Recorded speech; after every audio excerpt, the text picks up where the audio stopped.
আজকে আমরা যখন এই মেডিকেল কলেজে ভর্তি হই তখন হাঁটি হাঁটি পা পা করে, তখন আমাদের হোস্টেল ছিল না, তখন আমাদের ছোট ছোট সমস্যা হলে আমরা আজিজ স্যারের পরে তারই যোগ্য উত্তরসূরি হিসাবে আমরা পেয়েছিলাম কাদের খান স্যারকে। উনি নিজে সরাসরি আমাদের হলে উপস্থিত হয়ে যেতেন, যে কোনো সমস্যা নিজে যে সমাধান করতেন, এবং তখন বাকিরা বলতেন আজিজ স্যারও ঠিক এরকমই ছিলেন। তো আমরা যখন পেয়েছি এই আজিজ স্যার, সারা বাংলাদেশ থেকে মেধাবী শিক্ষকদের মিলন মেলা ঘটেছিল এই বেগম খালেদা জিয়া মেডিকেল কলেজে, এবং সবাই গর্ব করে বলতো তখন যে বাংলাদেশের বেস্ট টিচার হইলেই তাকে তো ধরে নিয়ে খালেদা জিয়া মেডিকেল কলেজে ধরে নিয়ে চলে যায়।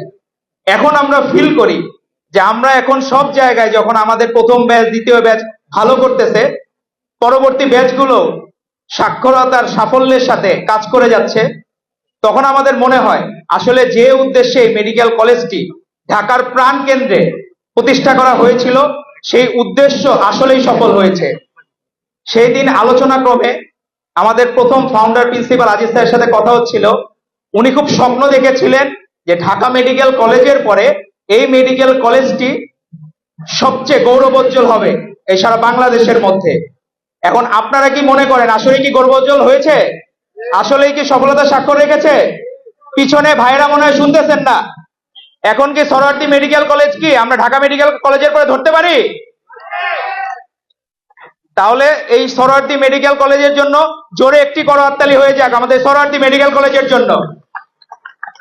আর যার নামে এই মেডিকেল কলেজটি প্রতিষ্ঠিত, আজকে উনি অসুস্থ, উনি 18টি জাতীয় নির্বাচনে সংসদীয় আসনে ইলেকশন করেছেন, কোনোদিন হারেন নাই।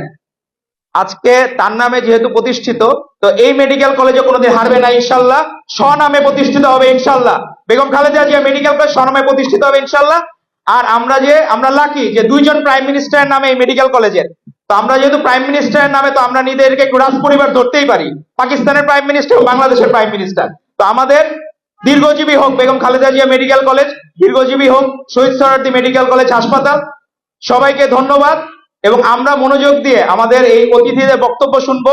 আর আজকের এই অনুষ্ঠানের যে প্রধান অতিথি, তার সম্বন্ধে বললে কম হয়ে যাবে।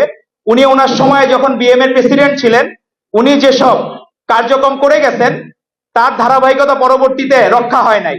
তো আমরা চাবো আবার সুন্দর সুষ্ঠু ধারার, এবং ডাক্তাররা যাতে সম্মানিত হয়। আজকে যখন প্রশাসন ক্যাডারের সাথে ডাক্তারদেরকে স্টেজের নিচে বসা হয় দর্শক সারিতে, এটা আমাদের দুঃখজনক। আমরা চাবো ডাক্তারদের সম্মান এবং স্বাস্থ্যকেন্দ্রের সম্মান বৃদ্ধির জন্য ওনারা ভূমিকা রাখে যাবেন। সবাইকে ধন্যবাদ। বেগম খালেদা জিয়া মেডিকেল কলেজ জিন্দাবাদ। সরোয়ার্দী